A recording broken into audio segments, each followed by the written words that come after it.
Hello, guys. Welcome to this yet another lecture series that I will be making on international relations. In fact, this is just a trailer version, and if you guys like it, I'll be making more of these videos.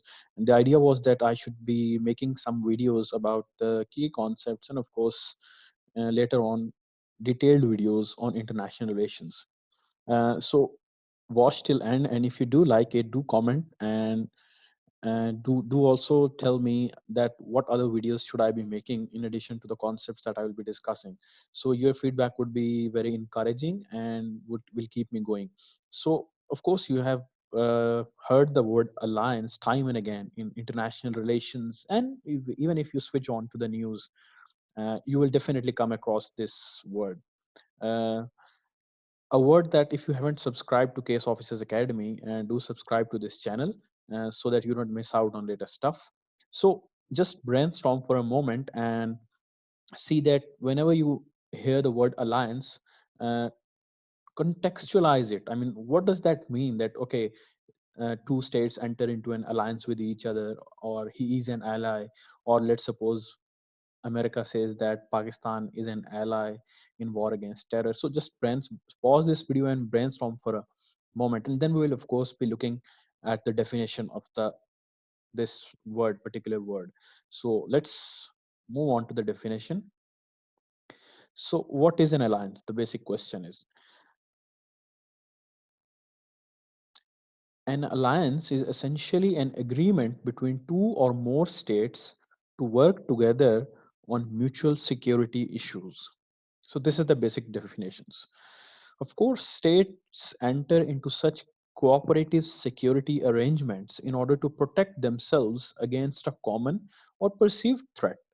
By pooling their resources and acting in concert, the alliance partners believe that they can improve their overall power position within the international system and that their security relative to states outside the alliance.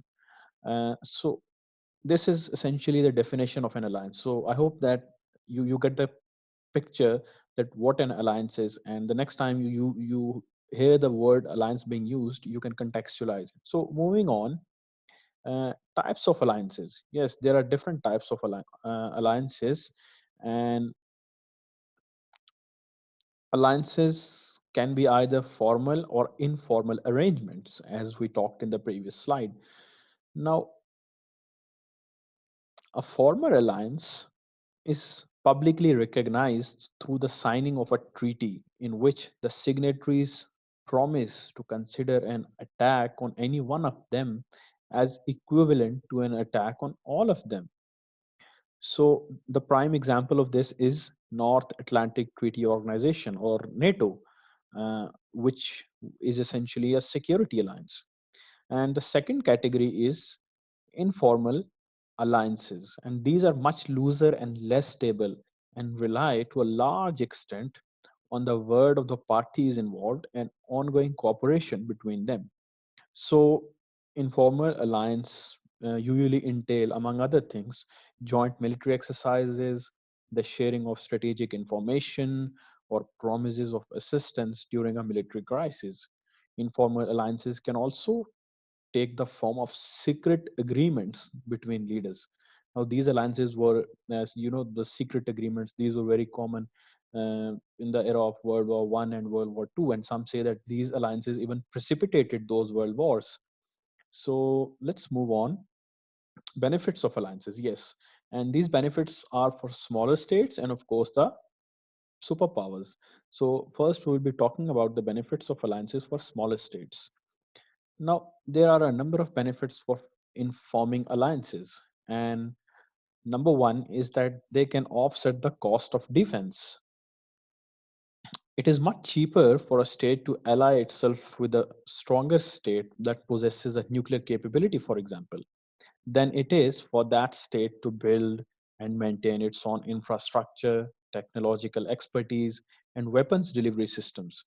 This makes alliances especially attractive to small, vulnerable states. Secondly, alliances can also can also provide increased economic benefits through increased trade, aid, of course, and loans between alliance partners.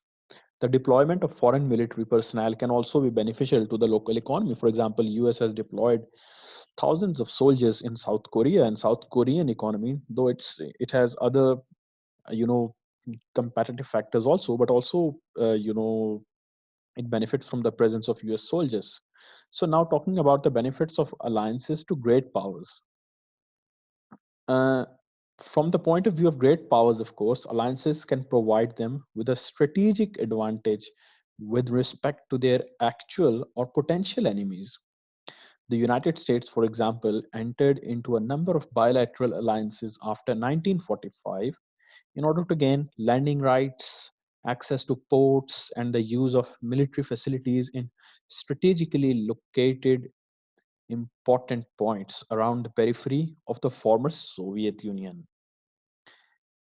So, alliances can thereby help to contain an enemy and control a region of strategic interest. In addition to this, alliances can be useful in maintaining hegemonic control over one's allies, encouraging them to bandwagon with the great power as opposed to balancing against it. Now, talking about the lifespan of alliances, it can vary. Some alliances, they they are they last for a very long time, for many years, for even or for decades. So the lifespan, of course, varies. This may have to do, the variation in the duration of alliances. This may have to do with long lasting perception of threat, similarity of political systems between member states, or the existence of a powerful hegemon. Other alliances, of course, decay fairly quickly. The so called Grand Alliance between Britain, the former Soviet Union, and the United States during the Second World War is a good example here. It lasted only as long as Hitler remained a threat to world peace. As soon as Germany was defeated in 1945, the alliance broke down. Also, a state may bow out of an alliance if it no longer feels that its partners can fulfill the terms of the alliance. Uh, as you know, the Donald Trump these days, says time and again that US is not benefiting from the alliance with Europe, from with the European Union. So he defected out of the alliance. So finally, when leadership and ideological changes among member states occur, then this may also undermine an alliance. Now let's talk about some perspectives, theoretical perspectives on alliances, because alliances are a reality and they don't go away. They have been here since long, and we have to study them through the perspective of different ideological constructs. And firstly, liberal internationalists. Liberal internationalists from Immanuel Kant onwards have argued that alliances are a source of conflict between states.